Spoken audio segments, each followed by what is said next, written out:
Hello everyone, आप सबका स्वागत है आपके अपने चैनल में। गाइस, हम यहाँ पे देखेंगे कि कल जैसे अपना व्यू था कि मार्केट में जो हम अपनी एनालिसिस थी आज के लिए कि मार्केट क्या मूवमेंट कर सकता है। तो हम यहाँ पे देख सकते हैं कि जैसा अपना व्यू था कि अगर मार्केट यहाँ पे फ्लैट खुलता है, मतलब ओपनिंग से लेकर हाई के बीच में खुलता है, तो फिर यहाँ पे हमें देखना पड़ेगा कि मार्केट जो है हाई और इस वाली क्लोजिंग जो थी 26,189 की, इस जगह से मतलब रिवर्स आ सकता है।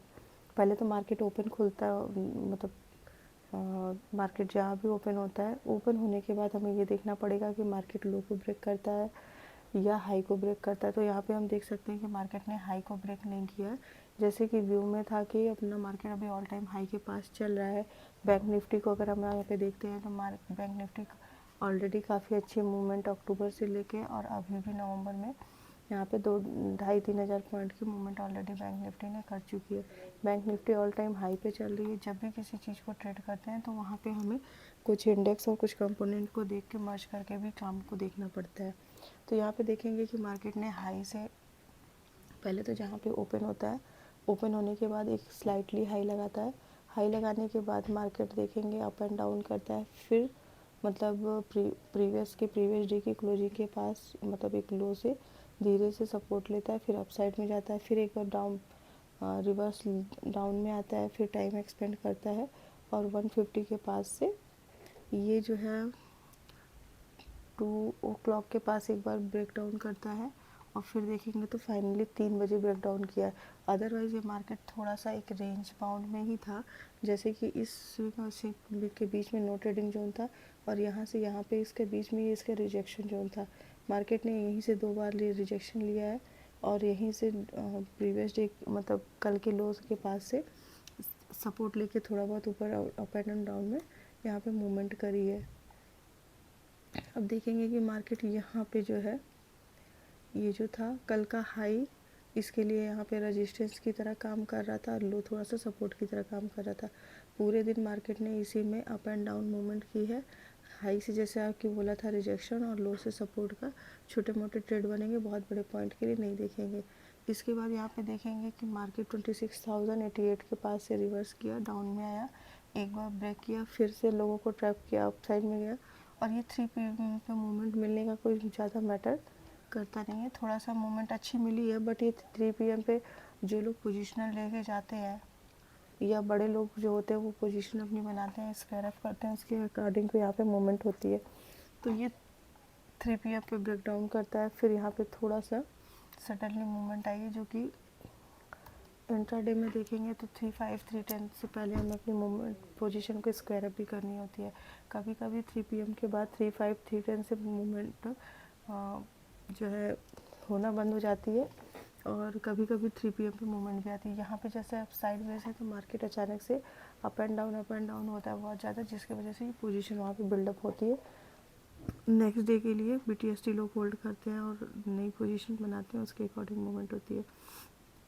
तो इस मूवमेंट का तो ज़्यादा देखने को कोई फ़ायदा नहीं है। यहाँ पे ही जो देखेंगे हमारे लिए था वो छोटे मोटे मूवमेंट मार्केट ने बनाई थी।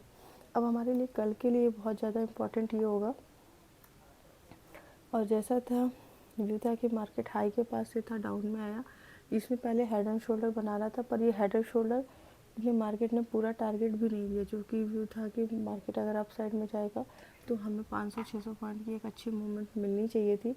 But market all time high के पास एक रेजिस्टेंस जोन भी होता है और बैंक निफ्टी ऑलरेडी काफ़ी ज़्यादा मूवमेंट कर चुकी है। देखेंगे कि बैंक निफ्टी डाउन साइड में आई है और सेम उसने निफ्टी को भी डाउन साइड में लेके आई है। और कल अगर देखेंगे तो एक और इम्पॉर्टेंट नोटिस थी, मतलब इम्पॉर्टेंट ये है कि जो लोग नए हैं उनके लिए कि कल थोड़ा संभाल के ट्रेड करेंगे, क्योंकि कल निफ्टी की मंथली एक्सपायरी है, साथ ही साथ NSE के जितने भी इंडेक्सेस हैं उनकी एक्सपायरी है, प्लस उनके कंपोनेंटों की भी एक्सपायरी है। तो ये जो वीक हैगा इसमें बहुत संभल के और वेरी केयरफुली करेंगे, और जो नए लोग हैं वो थोड़ा सा संभल के वेट एंड वॉच करें तो ज़्यादा बेस्ट होगा। अब हम अपनी कल के व्यू को देखते हैं कि मार्केट हमें कल क्या दिखा सकता है, क्या सिनेरियो हमारे लिए हो सकता है। अगर हम यहाँ पे मंथली बेसिस पे देखें तो अभी बहुत ज़्यादा निगेटिव तो नहीं है मार्केट, बट वीकली बेसिस में देखेंगे तो मार्केट अभी इस स्विंग में मतलब 25,500 से लेकर के और 26,150 के बीच में मार्केट यहाँ पे पिछले 1 2 3 4 5 6 ये छठा वीक चल रहा, मार्केट इसी में टाइम एक्सपेंड कर रहा है। ये जितना ज़्यादा टाइम एक्सपेंड करेगा एक 500,000 जोन में, इसके बाद अगर ये अप साइड में निकलेगा, जैसे यहाँ मार्केट एक टाइम एक्सपेंड किया और फिर अप साइड में निकला, तो फिर ये थोड़ी मूवमेंट देखने को मिली है कुछ पॉइंट की, और तभी यहाँ पे अच्छी मूवमेंट मिलेगी, ये अप में जाए या डाउन में आए। अब हम देखते हैं कल के लिए। कल के लिए हमारी सबसे बड़ी चीज़ है कि मार्केट की पहले तो सबसे पहली अपनी जो शर्त होती है, हम वो उसमें वो चीज़ देखते हैं कि मार्केट की ओपनिंग हमें कहाँ मिल रही है। अगर हम मार्केट की ओपनिंग देखेंगे, ओपनिंग के अकॉर्डिंग अगर देखेंगे, अगर मार्केट मानते हैं कि क्लोजिंग और लो के बीच में खुलता है, ओपन होता है, मतलब 950-60 से 900 के बीच में अगर ओपन होता है, 910 के बीच में ओपन होता है, यहाँ पे थोड़ा सा टाइम एक्सपेंड करता है, इसके बाद अगर ये लो को ब्रेक करेगा, जो कि मूवमेंट 3 PM पे आई है, तो अगर ये डाउन में ब्रेक करेगा तो पहला टारगेट हमारे लिए वही 880 क्या 888 के आसपास देखेंगे। नेक्स्ट जो देखेंगे वो हम 800 का देखेंगे, इसके बाद 700 60 50 का देखेंगे, फिर 700 का देखेंगे। अब मंथली एक्सपायरी है तो कभी कभी मंथली एक्सपायरी में बहुत बड़ी मूवमेंट भी आती है और कभी कभी कोई मूवमेंट भी नहीं आती है। तो हमें दोनों सिनेरियो को समझ के और देख के करना पड़ेगा, क्योंकि इसमें क्या होता है कि लोग जो इस मंथ में होंगे, कुछ लोगों ने आज पोजीशन छोड़ दी होगी, कुछ कल लोगों ने कई कुछ हो सकता है कल लोग नए पोजीशन को बिल्डअप करेंगे, तो मार्केट किधर मूवमेंट करेगा थोड़ा सा अलर्ट जोन में ही काम करेंगे। और इंडेक्सेस की भी है तो थोड़ा सा छोड़ देना भी बेस्ट होगा, बट अगर फिर भी एक व्यू देखते हैं, अगर ब्रेक करेगा तो डाउन में देखेंगे। और एक सिचुएशन ये बनेगी कि मार्केट टाइम एक्सपेंड करे, क्योंकि यहाँ पे एक छोटा सा सपोर्ट जोन भी है मार्केट के पास, ये अच्छा खासा 900 का, 900 से लेकर 850 के बीच में एक छोटा सपोर्ट जोन है। लेकिन जब मार्केट, एक ही चीज़ ये भी है कि मार्केट अगर अप साइड में जाता है तो सारे रेजिस्टेंस को ब्रेक करते हुए जाता है, और जब डाउन साइड में आता है तो सारे सपोर्ट को ब्रेक करते हुए चला जाता है। तो एक सिचुएशन ये भी हो सकती है कि मार्केट यहाँ पे इसको डाउन ट्रेंड में अगर आ रहा है तो ये सारे सपोर्ट को ब्रेक करते हुए चला जाएगा डाउन साइड में। फिर इसके लिए जो मेन अगला सपोर्ट हमको देखने को मिलेगा 888 के बाद एक मिलेगा 500 के आसपास, और फिर 25,300 के आसपास में मिलेगा।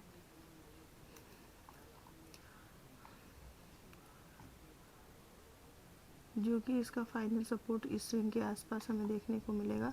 और अगर मार्केट यहाँ पे जिस हिसाब से अप साइड में जा रहा है और चैनल के लोअर एंड के पास में है, तो यहाँ पे एक बाउंस बैक भी एक्सपेक्टेड हो सकता है।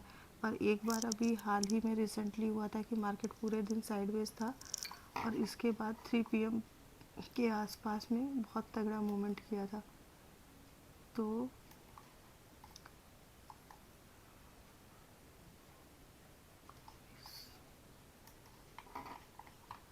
हमें इस चीज़ को भी ध्यान में रख के चलना पड़ेगा। ये हमारे ख्याल से 14 नवंबर की मूवमेंट की बात कर रहे हैं कि पूरे दिन एक जोन में प्ले करता रहा। इसके बाद 3 PM पे 14 नवंबर को बहुत तगड़ी मूवमेंट अप साइड में आई थी। तो ये भी हो सकता है कि मार्केट पूरे दिन एक जोन में टाइम एक्सपेंड करता रहे और फिर किसी एक डायरेक्शन में मूवमेंट दे दे। दूसरी सिचुएशन यहाँ पे ये बनेगी, अगर मार्केट बहुत बड़ा गैप अप खुल जाता है अप्रॉक्सली 26,050 के ऊपर या 26,000 के आसपास, तो फिर हमारे लिए यही सिचुएशन होगी कि मार्केट 26,000 राउंड लेवल का रेजिस्टेंस लेता है तो डाउन में आएगा। अगर उसको ब्रेक करके अप साइड में सस्टेन होकर निकलेगा तो मार्केट अप साइड में मूवमेंट दिखा सकता है। फिर वही हमारे लिए धीरे धीरे छोटे छोटे टारगेट मिलेंगे 100 का, फिर 120 30 का, फिर 50 का, ऐसे करके 200 के आसपास अप साइड में देखेंगे। और अगर मार्केट आज के हाई लो को ही ब्रेक नहीं करेगा और इसी जोन में टाइम एक्सपेंड करता रहेगा तो फिर यहाँ पे कोई मूवमेंट नहीं मिलेगी। हो सकता है कि मार्केट यहाँ पे एक छोटी सी इनसाइड कैंडल बनाए और लोगों को पूरे टाइम ट्रैप ही करता रहे, जो कि आज 220-30 पॉइंट्स की मूवमेंट हमें देखने को मिली है। फॉर एग्ज़ाम्पल ठीक ठाक बड़ी कैंडल बनी है तो कई बार होता है जैसे मार्केट यहाँ पे बहुत छोटी सी कैंडल बनाया, दोनों साइड मूवमेंट किया है या यहाँ पे किया है इधर किया है, तो इस तरह से छोटी कैंडल भी फॉर्म हो सकती है। फिर इसके बाद मार्केट उस छोटी कैंडल इनसाइड कैंडल के अप साइड या डाउन साइड में ब्रेक करेगा तो एक मूवमेंट आने के चांसेस होते हैं। तो कल की ओपनिंग के आधार पे देखते हैं कहाँ पे क्या मूवमेंट मिलती है। आज के लिए गाइस इतना ही, मिलते हैं कल की वीडियो में, तब तक के लिए बाय बाय।